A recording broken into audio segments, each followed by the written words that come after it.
spring is sprung. March 20th was the day? Yeah. Yeah. 20th. I always say 21st. Because it's always like all the seasons start on the 21st except for spring. No. 21st, 21st, 21st. You can't just make the decision on when spring I made starts. the decision. Hi everybody and welcome back to 2Gay Matt. It's Matt Palmer. It's Matt Steele. And we've missed you. It's been a couple weeks. I know, it's been 2 weeks. I know. We've been like separating them 2 weeks, 2 weeks. Right. We shouldn't I do know, that. We're not meaning to, but sometimes it just happens. You know, life happens, We're love busy. happens, the world is around, and we're in it. And there's so much back. life to be lived, and we're living it. Exactly. Kind of. And now we're living it with you. And today, we have another faves video because we had to go over our problematic faves last time because there were many a problem. But we have so many faves that are so underappreciated. Ladies and men, mostly ladies, in the industry, also albums and movies and music and musicals, and that you're just like, why did the world not accept the beauty and the perfection that this is? And I think we should go over and discuss the things that have shaped us that maybe haven't shaped enough people. I know, and maybe you guys don't know what some of our underrated faves are, Right. so we're introducing them to you. Yes, and the thing is, for mine are all albums, so if you have Spotify, Like, jump on it. When he told me, he's like, mine are just all albums. Mine are all I was like, albums. oh, okay. I have nothing else I care about. I'm gonna actually run through my list because I have a list, but I promise to make it as fast as possible. Oh, God. My list is alphabetical, so 1 second. Oh, my God. Avril Lavigne, self-titled, Brandy, Aphrodisiac, Sierra, Basic Instinct, Electric Red, How to Be a Lady, Volume 1, Cher Lloyd, Sorry I'm Late, The Click 5, Greetings from Emery House, everything Greg David has ever released, Fall Out Boy, Infinity on High, Girlicious, Jasmine Sullivan, Love Me Back, JoJo the High Road, Casey Musgraves, Pageant Material, Kylie Minogue, Body Language, Mariah Glitter, Michael Jackson, Invincible, Michelle Branch, Hotel Paper, Neo, For All We Know, The Dream, Love, Hate, Thicke, A Beautiful World, and Vanessa Carlton, Harmonium. All right, well, thank you for watching 2Gay Mats. It's been a pleasure. These are all excellent albums that you need to listen to, and especially Thicke. Robin Thicke as an artist is so lame now, but his first album, he had his long Jesus hair. His name was just Thicke. He used the last name, A Beautiful World. It's the song When I Get You Alone that samples that like symphony or whatever. It's like Beethoven or something. Okay. It's just beautiful, lovely, great album, beautifully done. Everything he's done since then is worse. This is my only music one. Oh. Fantasia. Oh my God. Is so underappreciated. When Fantasia sings, she breathes life into every song she touches. When she sings about Jesus, Jesus comes in that damn room. When she sings about her children, it's like she is giving birth in that moment. She is a very passionate live performer that is not up for debate. I feel like the sound of her voice is not for everyone. She has a very gravelly tone to it. As someone who likes a pure tone. Yeah, you do love a pure tone. I love a pure tone, a little very straight and a little vibrato. It is not for everyone. Yes. I can understand why people don't like the sound of her voice, but her actual talent as a performer is undeniable. I agree with that. Like, Side Effects of You is a phenomenal album. You like a lot of, or you liked one song on her new album. I did like Ugly. There are two albums I really want to delve into today. The first is by an artist who is often overlooked on the Lady Marmalade cover. We all know about Christina, we all know about Pink, we all know about Missy, but Maya. Poor Maya. Maya! Where did Maya go? Is such a talent, and like, sure, she had a couple big hits. What you gonna do when you can't say no? Yeah. Great song. But the album after Fear of Flying was entitled Mood Ring. Mood Ring is so excellent. Mood Ring's big hit on it, well, the biggest hit from the album was called My Love Is Like Whoa. And you know, that was a song and it did well. The video is very memorable. She tap dances in the video. So it's like, look at all the things Maya can do. I didn't see that. She can tap dance. Okay, well, she's in Chicago. That's great. She did a dance there. The album is just like so slickly produced R&B music that like holds up, and like the songs are such like lyrical masterpieces. There's Fall, and the second song is like an urban AC hit waiting to happen. There's a song called Why You Gotta Look So Good. You make it so hard to leave you. Why you gotta look so good? Maybe if you weren't quite so big, didn't have sexy lips, you know that you the shit. But damn, why you gotta look so good? I mean, that's a lot coming at me. All beautiful. Step telling the girl that's trying to come to your man that she needs to step back. Iconic, sophisticated ladies like a dominatrix disco jam. There's a song called Late, which is about when her period is late. She thinks she might have a baby. It should have came by now, so I gotta figure out later. I mean, I've never heard it, so I can't judge, but like that feels a little tacky. I'm overdue. What are we gonna do? I don't know about that I one. know my body, and it's driving me crazy. I'm never late. Iconic. Hurry Up. It's about how she breaks up with her boyfriend every couple of weeks to cheat on him, but not really with another guy because they're broken up. It's not cheating. Sonically, it's so great, and lyrically, clearly, she's all over the map and giving you so many stories that are so specific. And I will say there seems to be a lot of specificity here. Yes, the early aughts in terms of R&B music were kind of a disaster. So having something so beautifully made and so slickly produced and so varying in its topics at the time, she had a song that I swear could be on Drag Race. It's called Whatever Bitch. You see me in the club. That would be a hit on your now. eyes. Whatever bitch. And it's this is 03. She's pretty early. That on would be the, a hit now. And she's pretty early on the gay acceptance of a straight artist thing, Lady Gaga who. I listen to it a lot at the gym, and every time I'm just every song I scream at the fucking dumbbells because I'm yes, Maya. And then she wound up on Motown Records and don't ever, if you're a musician, never sign to Motown in the 2000s. They'll just ruin your career. Oh, Motown, the label. I was thinking she started singing Motown music, and I was that doesn't make any sense. She signed to the label Motown, and it's Neo did the same thing, and we haven't heard from him since. I just need the world to listen to the greatness of Mood Ring. Start with Late. I love Late. Okay, well, battery's dying. Oh. Let me give you my list of underappreciated actresses. Most of them are character actresses, obviously. Anna Faris, Leslie Mann. Love Leslie Mann. Jennifer Tilly. Jennifer Tilly, God, so hysterical. She's playing poker on ESPN now. It's Jennifer. Who is Jennifer Tilly? You would recognize the voice. Okay. She kind of talks like this. Oh. And she kind of has a breathy laugh. Amanda Seyfried, I'm afraid, is starting to disappear, which I'm really scared about because I really love her. I think she's talented, great in everything she does. Yeah. Diane Wiest, a woman with 2 goddamn Oscars. I don't know no one talks about her enough. She's on the show Life with Pieces now, but God damn it, why is she not headlining Broadway plays? Jesus God, Amanda Plummer. Martha Plimpton, I know she's had a lot of success on TV shows, but I need her to be in a feature film.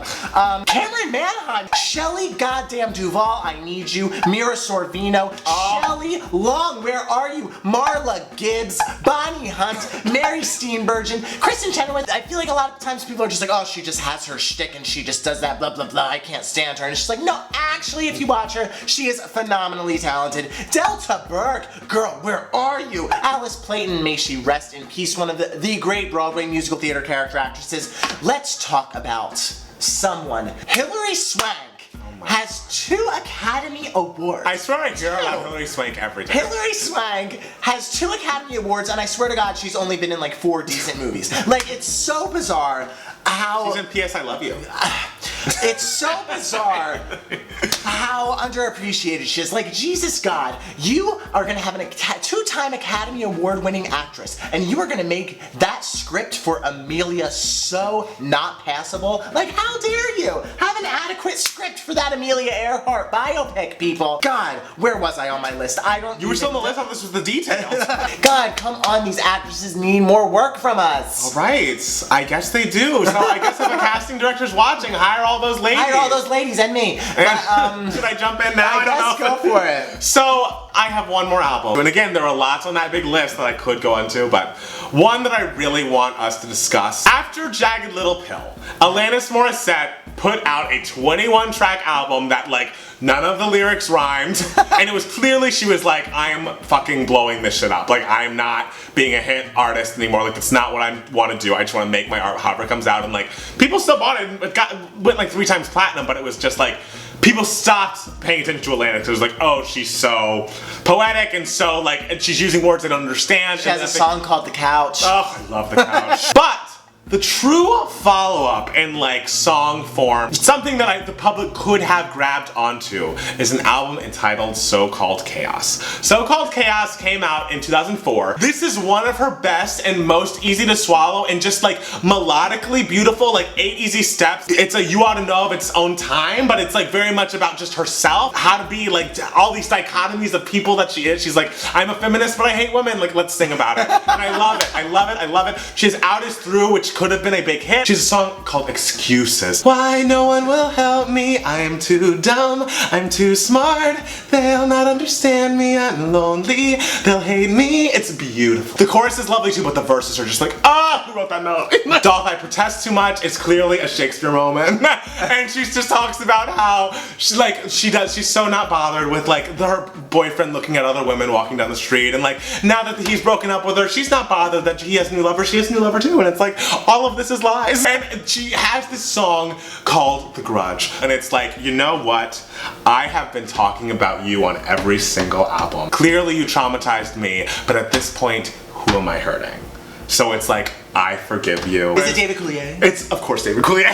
And I'm telling you, I was listening to this song when I was like, I'm homosexual. That is the song that like somehow was like, yep, got it, I am gay. That's what's happening here. A song about forgiveness, wow. No, you've got That's so unlike you. I know, You're it's not very, about forgiveness. I'm not, but then it's at some point she's like, this is not hurting you. And the one thing I don't like about it is she says, you deserve a piece of every record. I'm like, no, he's gonna sue you. No, don't say that. And it's just like they put out the wrong single. Everything is a lovely song, but it's just like kind of there and kind of just going through motions, and you could pick almost any other song on that album, and it would have been a giant hit for her. And that album should have been her return to prominence. It should have been her emancipation of Mimi. So I urge us all, it's only 10 tracks. It's like a Bruno Mars album length. I love a 10-track album. It's just like, it gives you what you need, and it's over, and you're just like, it washes over you. And it's just a lovely, lovely collection of songs. So thank you, Alanis, for that. And people should not sleep on all of Alanis' discography besides this last album, but especially So-Called Chaos, because it's just like, wow. Wow, wow, wow, wow, wow. That's the stuff. Now I need to listen to it. I really want to hear this Grudge. Oh, it's amazing. Oh god, It's I don't know if I'm ready to listen. You've got to. I don't know. You've got to forgive him and forgive yourself. Can I really forgive him? I mean, how long has it been? It's been a while. 7 years. But I'm not ready. Okay, so I think we can all collectively agree that the 2003 to 2004 Broadway season was the best Broadway season of this century. Is that like something we can all agree? We can all collectively agree on this. Avenue Q, Wicked, Assassins, great shows. I didn't like Avenue Q. It was basically Avenue Q versus Wicked for the Tony Awards. Avenue Q, of course, beat Wicked in one of the biggest Tony surprises like in history, and everyone was just like, oh, it should have been Avenue Q, oh, it should have been Wicked, and they battle each other. This is our best musical? Yes. No, guys. No. I love Avenue Q, love Wicked, but the musical of that season was Caroline or Yes, you have. Caroline or Change. Speaking of weird atonal stuff, the Alanis Morissette's weird albums into Caroline or Change. This is a great segue. Caroline or Change is the greatest musical written in this century, and it goes so underappreciated. It's about a maid living in Louisiana in 1963 during the Civil Rights Movement and the assassination of John F. Kennedy, and she's a maid for this Jewish family who just lost the matriarch of the family, and so the stepmother, she wants to give Caroline a raise, but they can't really afford it, so she tells Caroline, Noah has a problem with leaving change in his pockets, so we need to teach him responsibility, so any change that you find in his pockets when you do his laundry, you can keep, and then it causes tension between her and the little boy, and it's such a brilliant story, devastating. The music is so fascinating. It's Janine Tesori, who also wrote Fun Home, Thoroughly Modern Millie. I do love Fun Home. Fun Home is great. Caroline or Change is her opus. Tony Kushner obviously wrote the book and the lyrics. The thing is, like, you can't really listen to specific songs because there aren't really songs. You really just have to listen to it all the way through. It's entirely sung,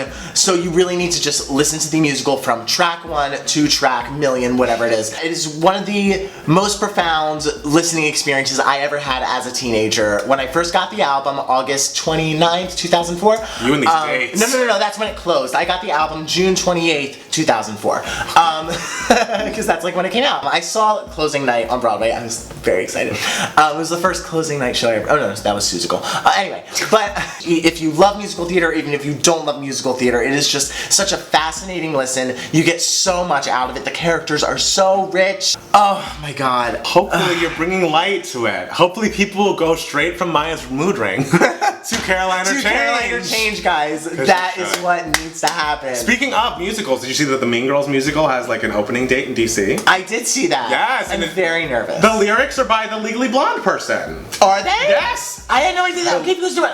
Legally Blonde, speaking of another underrated musical. I agree with this. That is a here's the great thing. fucking show. Legally Blonde has now found a lot of success after it closed on Broadway. But when it first opened on Broadway, people were just like, oh, it's just stupid fluff, it's frivolous, it's nonsense, it got panned by critics. Did it really? Oh god, totally, yeah. Then I got free tickets for when MTV filmed it, and I was like, hell yeah, this is free, I'm gonna go see it. And I was like, I'll expect to, you know, enjoy myself relatively, but like, it won't be anything very impactful. It was literally one of the best theater going experiences. I'm telling you, what you want alone. It is contemporary musical comedy at its finest. Like, I think it improves upon the movie. I agree. I tell you, I tried to watch the movie after listening to them, and I was like, I had to turn it off. I was like, oh, I missed the songs. I hope Mean Girls was as good as that. Thank you for watching. My name's Matt Palmer. Find me on Twitter at Matt Palmer Music. And find me on Twitter at It's Matt Steele. Yes, find us both on Facebook at 2Gay Mats. And keep watching. Subscribe. Tell us below what are some of your underrated faves, because clearly we have a lot. Yeah, and like, what are your underrated faves that maybe we don't know about? Yes. So maybe we can do our research. We need to know. If you do your research, we'll do ours. Yeah, totally. Scouts Honor. Scouts Honor. I was about to say Scouts Honor. Oh my god! Brain vibing. Talk to you guys soon. Have a great week. See you soon in the brand new 2Gay Mats. Bye, guys. Bye.